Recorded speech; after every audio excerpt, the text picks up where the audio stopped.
ইনসাফ কায়েমের জন্য জীবন দিয়েছে শহীদ মনসুরকে আমাদের আজীবন শ্রদ্ধার সাথে স্মরণ রাখতে হবে। আমরা কি পারবো ইনশাআল্লাহ? এবং আমরা দেখি যে ইসলামী ছাত্র শিবির এর পরবর্তীতে বাংলাদেশে যে ফেসিবাদ কায়েম হয়েছিল সেই ফেসিবাদের বিরুদ্ধে সারা বাংলাদেশ জুড়ে আন্দোলন সংগ্রাম জারি রেখেছে, ঘোষণা দিয়েছিল। সে মার্চ ফর ডেমোক্রেসির জন্য সারা দেশের মানুষ মুখিয়েছিল, সারা দেশের মানুষ ঢাকা অভিমুখে আসার জন্য সবাই প্রস্তুত ছিল। কিন্তু যখন Begum Khaleda Zia March for democracy commission ঘোষণা দিয়েছিল 29শে ডিসেম্বর, সেদিন বিএনপির নেতৃত্ব পর্যায়ের মানুষরা সেদিন রাজপথে নামেনি। আমরা আশা করেছিলাম সেদিন বিএনপির ছাত্র দল, যুব দল এবং বিভিন্ন পর্যায়ে যারা আছে তারা রাজপথে নামবে এবং আমরা যারা মুসলিমরা আছি সবাই একসাথে মিলে 18 দলীয় জোট একসাথে রাজপথে নেবে। কোকো ও শিয়া বাটারের ইউনিক কম্বিনেশনে তৈরি Natura expert care body lotion স্কিনের ড্যামেজ হিল করে, ত্বক রাখে সফট ও ময়েশ্চারাইজ। লুকিয়ে আর কতদিন? Bye bye damage skin. আমরা এই খুনি হাসিনার পতন নিশ্চিত করব। কিন্তু সেদিন আমরা অবাক হয়েছি, বেগম খালেদা জিয়া তিনি নিজেই কষ্ট পেয়েছেন, তার ডাকে তার দলের নেতাকর্মীরা সেদিন রাজপথে নামেনি। কিন্তু আমরা দেখতে পেয়েছি ইসলামী ছাত্র শিবিরের সর্বপর্যায়ে নেতাকর্মীরা সেদিন রাজপথে নেমেছিল।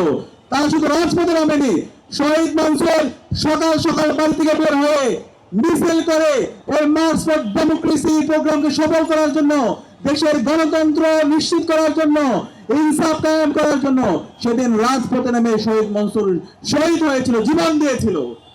সেদিন শহীদ মনসুরের মতো বাংলাদেশের রাজনৈতিক দলগুলো যদি রাজপথে নামতো তাহলে এরপরে হাসিনার পতন হয়ে যাওয়ার কথা। সেই পতন হওয়ার জন্য সবাই উদ্গ্রীব ছিল, কিন্তু আমরা কষ্ট পেয়েছি, আমরা ব্যথিত হয়েছি। রাজনৈতিক দলগুলো তারা দিল্লির প্রেসক্রিপশনে রাজনীতি করার কারণে, এজেন্সির প্রেসক্রিপশনে রাজনীতি করার কারণে সেদিন সেই আমাদের আজাদি আসতে আরো 10 বছর সময় লেগেছে। সে কারণে আমরা আমাদের এই শহীদ মনসুরকে, যিনি গণতন্ত্র রক্ষার জন্য, ইনসাফ কায়েমের জন্য জীবন দিয়েছে, শহীদ মনসুরকে আমাদের আজীবন শ্রদ্ধার সাথে স্মরণ রাখতে হবে। আমরা কি পারবো ইনশাআল্লাহ? এবং আমরা দেখি যে ইসলামী ছাত্র শিবির এর পরবর্তীতে বাংলাদেশে যে ফেসিবাদ কায়েম হয়েছিল সেই ফেসিবাদের বিরুদ্ধে সারা বাংলাদেশ জুড়ে আন্দোলন সংগ্রাম জারি রেখেছে। এবং আমরা দেখতে পেয়েছি এই ইসলামী ছাত্র শিবিরের উপর বাংলাদেশের সকল ক্যাম্পাসে হত্যাযজ্ঞ করা হয়েছিল। ইসলামী ছাত্র শিবিরের নেতাকর্মীদেরকে যেখানে পাওয়া গেছে সেখান থেকে তাদেরকে ধরে নিয়ে তাদেরকে বিভিন্ন ধরনের মিথ্যা মামলা দিয়ে তাদেরকে জঙ্গি হিসাবে সাব্যস্ত করে তাদেরকে বছরের পর বছর জুলুম নির্যাতন করা হয়েছে। ইসলামী ছাত্র শিবিরের কেন্দ্রীয় সভাপতি দেওয়ার হোসেন ভাইকে টানা 57 দিন রিমান্ডে দেওয়া হয়েছে। বাংলাদেশ আর কোনো ছাত্র সংগঠনের কেন্দ্রীয় সভাপতির উপর এই জুলুম করা হয়নি।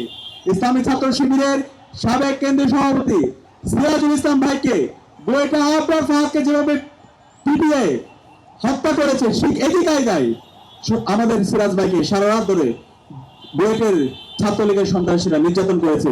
আমাদের চট্টগ্রামে শহীদ সাকিব ভাইকে দিনে দুপুরে কুপিয়ে হত্যা করেছে, শহীদ মুজাহিদ ভাইকে দিনে দুপুরে কুপিয়ে হত্যা করেছে। এভাবে আমাদের হাজার হাজার ইসলামী ছাত্র শিবিরের নেতা কর্মীদেরকে ছাত্রলীগের সন্ত্রাসীরা জুলুম নির্যাতন করেছে। কিন্তু ইসলামী ছাত্র শিবির একদিনের জন্য এদেশের মানুষের মুক্তির আন্দোলনে একদিনের জন্য তারা থামেনি, সবসময় আজাদী আন্দোলনে তারা নেতৃত্ব দিয়েছে এবং এই বাংলাদেশের মানুষের মুক্তির কথাগুলো ইসলামী ছাত্র শিবির বলেছে।